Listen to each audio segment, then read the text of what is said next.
So flip me, Cahal. What have you done? Did you paint your sprayer green? Yeah, we just decided to take the old winter at it down. I see you put a new control panel in as well. Yeah, the whole lot. We done some job. We modified the whole lot of it. Is this the first Fendt version? This is the first of them, yeah. That come into Ireland? That come into Ireland, yeah. So. And this is your second season with it now? Second season. We have our now, well, we're into our second season. We started about, it's not nearly a year old yet, so another couple of weeks, which is a year old. Ah, right, okay, so she's yeah. She came just kind of our T1 time in last year, so we just started off the old one last year, so we done well. So. What are we on today? We're on wheat. And are we on T0 today. still? T0 today, so just crops are starting to move now. And what are we doing on T0? We're just putting out a bit of Opus 10 and EGR, bit of trace elements, and just get things covered and keep things ticking over for a couple of weeks until T1s come. So crops are moving quick now. We seem to be. So that's like there's like a wee bit of feed and a wee bit of fungicide. A wee bit of fungicide. And a wee bit of sticker on it as well. A bit of a sticker in, and then growth regulator as well. So. A wee bit of growth regulator. Right at T0? T0, yeah. The earlier you get it on, the better it works. So that's what the professionals say. So. I wanna ride into the morning sun. I wanna ride and touch the sky with my tongue. I wanna ride with you, baby. I wanna ride into the morning sun. Ride into the morning. Ride into the morning sun. Ride into the morning. Ride into the morning.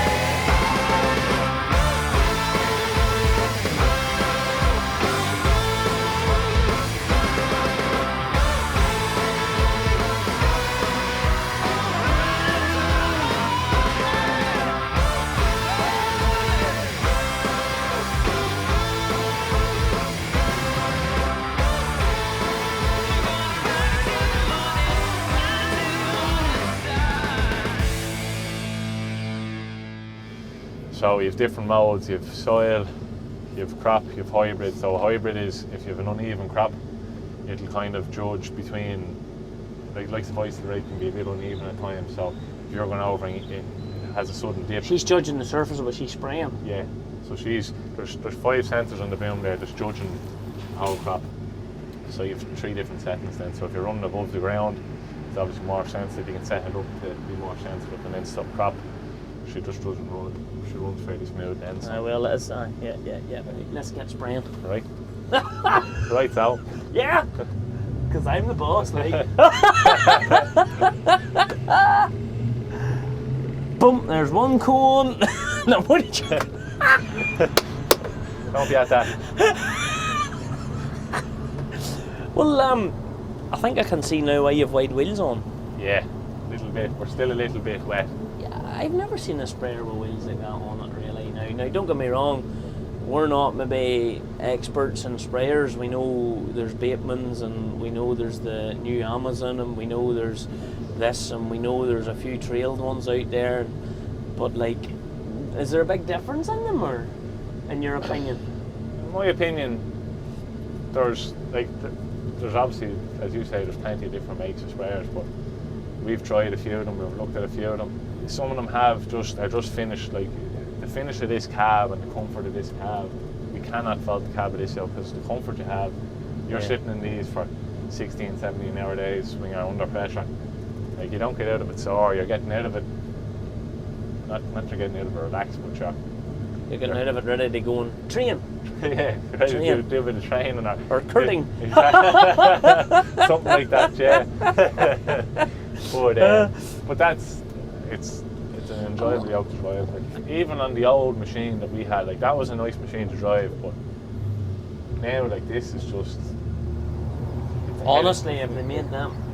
It's how and why? It's just everything is fine tuned. As I'm saying, everything is fine tuned. Like, in fairness, the old machine was on steel booms. We're on aluminium booms now.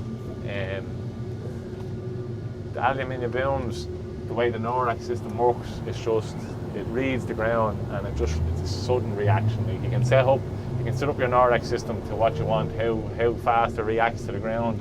When you say NORAC system now, can we get an ABC of what you mean there? Well, NORAC they have the system that is for reading the level of the ground, so your boom control, your boom height control.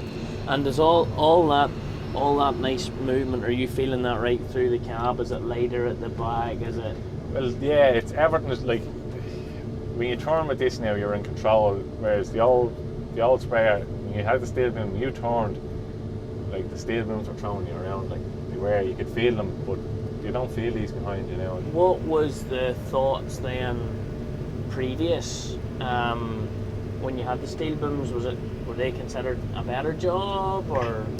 Well, steel booms, obviously, steel is strong. Like steel is steel. Like there were good booms, but we're starting to do more liquid fert now, and with liquid fert, steel and fertilizer don't really, yourselves. So we kind of decided that we'd try the aluminium booms, and so far, so good. We're very happy with them. Is there much to setting her up to spraying? Like, could okay, we're forgetting about having the PA1 and the PA2, which everybody goes spraying has to have, but if we just had water in it, could you get someone like me who has no spraying experience on the driving that fairly easily? Yeah, you could.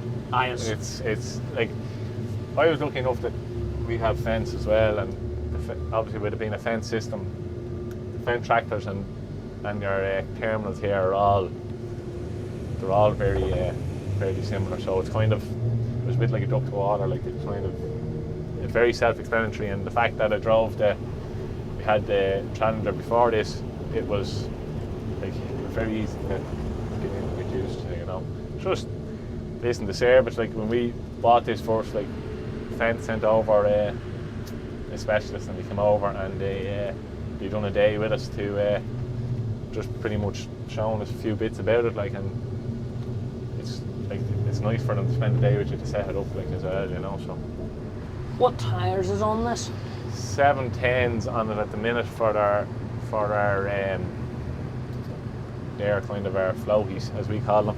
So it's a big tyre. The big tyre. The only thing is, with conditions that we have and some of the ground that we have, you definitely need it. Well, that's the other thing. Are you heavy? Fully loaded to the gills. We're probably up at about 70 and just over 70 a ton. She is heavy. Yeah, it's heavy. Well, what your tractor and sprayer that you have? So you have a 724 hooked onto a sprayer. In the yard. What type of sprayer is that? That's a Schaefer. A Schaefer sprayer. Yeah. Well, that would be a similar weight, I'm sure. That's we are fully loaded. You're up around the same. Like you have the weight of the tractor, you have the weight of the sprayer fully. But you're split over 3 axles. But the only thing is, you're dragging an axle around, and it's much the same as when you're dragging the spreader around. The tractor is trying to keep it up on top of the ground, so it's not as. You would still, you would nearly still say this is better on the ground, Like this, in fairness, we went through a couple of wet holes. There's a couple of wet holes on one of the farms there on some of our heavier land, like, and you kind of go in closing your eyes hoping that you get through it, but this is she'll go straight through. Like she'll never slip. The one thing is about she'll slow down and you think, oh no, we're in trouble here. But it kind of limps itself out. Then the wheels never slip, so you're never digging yourself a hole really. Like so. We've got poles in this field. We've got poles, lovely poles. What does that mean for you? Plenty of stopping and reversing. Folding in and so it all depends. Some of the depends where you hit them at. Remember when we were out videoing the wheat or the spuds last 2 years ago? I was very critical with the blight and that moving through the spuds. I take it would not be as critical to get it as close to the pole. I'm not saying you won't, but you were saying that day that it was very important. You didn't want to miss anything because of it, for your spraying at that time with blight and stuff. Exactly. You don't want to give it somewhere to get a hold. No, that's wheat is not. Not as. It's not as, but you like to keep it tidy. Like the only thing about poles is, when you're running a wide boom like that, depending on where the tram line hits, but it's very hard to get it. If it's right close, it's very hard to judge it. Like so you have to kind of just be a bit careful. Make sure you don't hit anything. And if you do have the misfortune of hitting, is there breakaway systems or Yeah, there's the two outer sections. There's 3 metre outer sections. do they spring? They spring. Now the second fold is also, there is a certain slap back in it too. So, but after that though, it's Welder. I Welder, and after that it's I don't- it's the phone call. I don't fancy that. Don't No, fancy that. no, so, no. But But it makes you wonder, you know, with all your poles and things, and particularly maybe in Ireland, and you know, you still would believe your autonomous vehicle's a long way away yet. yeah, you'll find it hard to see will it work here, like with the way It'll come. Oh. it'll come, but You'll it's hardly get by it it's this gonna be- time, will you? No, I don't think so. Not if you get. Here we go. She got double bang now. Oh, she's not really buying it though. Not much of it. Because everything's so accurate now,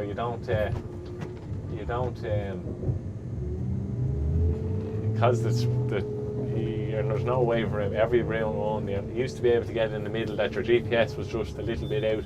You might get around it, but the lap, you have a perfect lap now, you know.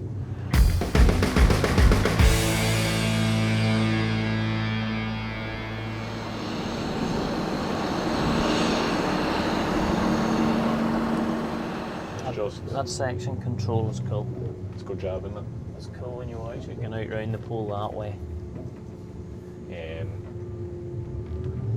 Every year is different. Normally years we are out this time of year, but it's mainly just kind of wild oats and PGR and tank and a bit of trace, but just pressure's on there would have been such a kind of a mild winter that Do onions need much maintenance when they're planted, spray wise? yeah, spray wise you have to, like, it's like I suppose religiously you're in the field every week.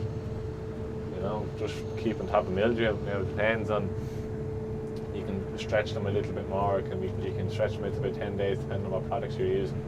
But I think we'll miss this one. I think you will, you know. Hello, it's